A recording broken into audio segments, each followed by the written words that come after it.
Hello বন্ধুরা, welcome back to my channel. আমি শিখা নিয়ে আসলাম আবারও একটি নতুন ব্লগ। কেমন আছো তোমরা সবাই? আশা করি ভালো আছো। আমিও মোটামুটি ভালো আছি, বেশি একটা ভালো না। তো এখন 11:30 বাজে। আজকে হচ্ছে সোমবার, আর আমি যাচ্ছি একটু ব্যাংকের দিকে, দরকার আছে। তো হেঁটেই যাচ্ছি। আর দেখো কি রোদ, একটা ছাতা নিয়ে আসলে ভালো করতাম, কিন্তু ছাতা আনার একদমই মনে ছিল না। এমনকি রোদ লাগছে, আর একটা টোটোও নেই রাস্তায়। হেঁটে হেঁটে যাচ্ছে, আর আমার শরীরটাও ভালো নেই কালকে বাড়ি আসার পর থেকে কি এখন হয়েছে, শরীরটা ভীষণ খারাপ লাগছে, ভালো লাগছে না। শুধু টুটিটা শুকিয়ে যাচ্ছে, জল টিপেসা পাচ্ছে এরকম। চলো যাই ব্যাংকে, যে কাজটা সেরে কিছু কিনতে হবে, কেনাকাটা করে বাড়ি চলে আসবো। ব্যাংকে চলে এসেছি, আর এসে যে ভিড় তোমাদেরকে কি বলবো। আরও তার মধ্যে যাচ্ছে লিঙ্ক, যাচ্ছে আবার আসে, আবার লিঙ্ক যাচ্ছে, এরকম করে আমি ব্যাংকে 1.5 ঘন্টা ধরে এখানে বসেই ছিলাম। জীবনটা বের হয়ে গেল বন্ধুরা, কি বলবো। এত রোদ, 1:45 বেজে গেছে, আর কাজের কাজ কিচ্ছু হলো না, শুধু ব্যাংকে যাওয়া আর আসা হলো, আর কিচ্ছু হলো না। এই লিঙ্ক যায় আসে, লিঙ্ক যায় আসে, তবুও বা আসলো, আমার কাজ হলো না। আর এই যে হাতে টাকা ছিল, সেটা দিয়ে এদিকে বাজার করে নিয়ে আসলাম। আর এখানে এসে একটু রেস্ট খাচ্ছি ছায়ার মধ্যে। এই যে দেখো গাছ বাড়ি, কত সুন্দর হাওয়া, তাই এখানে একটু রেস্ট খাচ্ছি। রেস্ট খেয়ে আবার যাবো বাড়িতে। মেয়ে দুটো বাড়িতে কান্না করছে।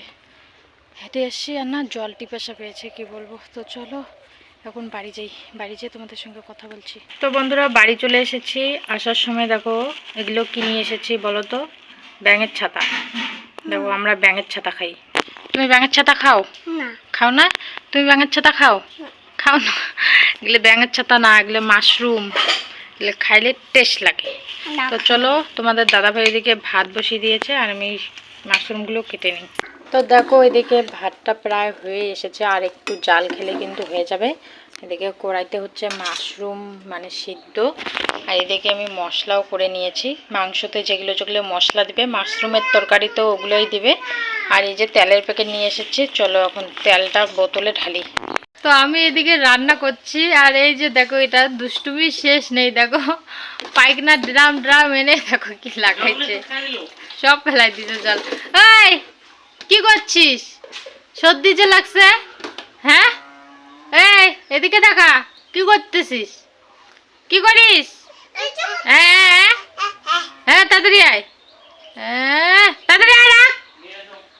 হ্যাঁ ওটা ছেড়ে দে, তাড়াতাড়ি আয়। হ্যাঁ তাড়াতাড়ি আয়, আয় আমার এদিকে আয়, আয় আয় আয়, আয় তাড়াতাড়ি আয়। রান্নাটা তোমাদের সঙ্গে শেয়ার করলাম না, এদিকে তো দেরি হয়ে গেছে, আর একদিকে আমার শরীরটা এত খারাপ লাগছে, তোমাদেরকে কি বলবো। এই যে ওদেরকে এদিকে খেতে দিয়ে দিচ্ছি, খেতে দিয়ে আমি খেয়ে শুয়ে পড়বো। তো সবাইকে ওদিকে খেতে দিয়ে দিয়েছি। তো আজকের মেনু হয়েছে দেখো, ডিম অমলেট, তারপরে মিষ্টি কুমড়ার ফুলের বড়া, আর এই যে মাশরুমের তরকারি। তো এই যে এরা সবাই এদিকে খেতে বসে পড়েছে, আর বড় মেয়েকে দেখো কি কান্না করছে, ও ভাত খাবে না, ও না এগুলো দিয়ে ভাতে খেতে চায় না, শুধু চিকেন খেতে চায়। গুড ইভিনিং বন্ধুরা, ফিরে আসলাম অনেকটা সময় পার করে।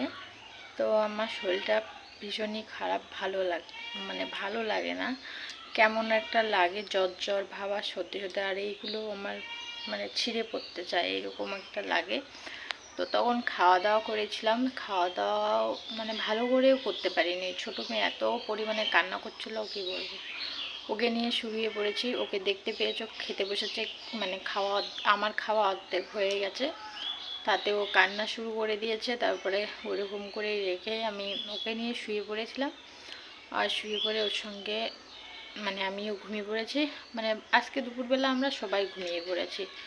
তো সবাই ঘুমিয়ে পড়ার আছে কি বলবো, আমি বিকেলের কাজ একটাও আজকে করিনি, সমস্ত কিছুটা তোমাদের দাদাভাই করেছে। আমি খাওয়া দাওয়ার পরে বাসনটাও মাজতে পারিনি, তোমাদের দাদাভাই মেজেছে, উঠান বাড়ি কর্তব্য ঝাড় দিয়েছে, জামা কাপড় তুলে ঘরে রেখে দিয়েছে, আমার ভাঁজ করতে হবে, সব কাজও করে রেখেছে। এখন 4:45 কাছাকাছি বাজে। তো একদিকে আমার বর ভালো পেয়েছে, ও যদি একটু বাচ্চা টাচ্চা কান্না করে ও এদিকে সামলে নেয়, আমাকে বাচ্চা সামলাতে বলে।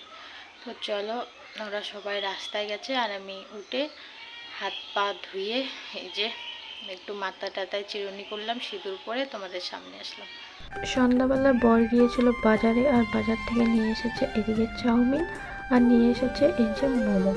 আর আমার এদিকে প্রচণ্ড পরিমাণে মাথা যন্ত্রণা করছে, আমি থাকতেই পারছি না। বরের কাছে একটু তেল দিয়ে নিলাম, তেল দিয়ে আর আমি থাকতে পারছি না, প্রচণ্ড পরিমাণে ঠান্ডা লাগছে আর অবস্থা খুবই খারাপ। তার মধ্যে তো আমার বাচ্চা এদিকে আছে, বাচ্চাকে সামলানো, আর বর না থাকলে হয়তো আমার যে কী অবস্থা হতো। আমার জীবন সঙ্গীটা আমি ভালো পেয়েছি, অনেকটাই ভালো পেয়েছি, তার জন্য কিন্তু আমার মানে কিছু প্রবলেম হচ্ছে না। শিখা চা হয়ে গেছে, ওঠো শিখা, চা হয়ে গেছে। মানে ও যতটুকু করার ততটুকু আমাকে কিন্তু করেই দেয়, আর তার থেকেও বেশিই করে দেয়। অনেকের মানে বর আছে যে করে দিতে চায় না, কিন্তু ও আমাকে অনেক কিছুই করে দেয়। আমি হয়তো তোমাদের সঙ্গে শেয়ার করি না, কিন্তু ও বাড়িতে থাকলে আমার অনেকটাই সাহায্য হয়, আমার হাতে হাতে কাজ করে দেয়।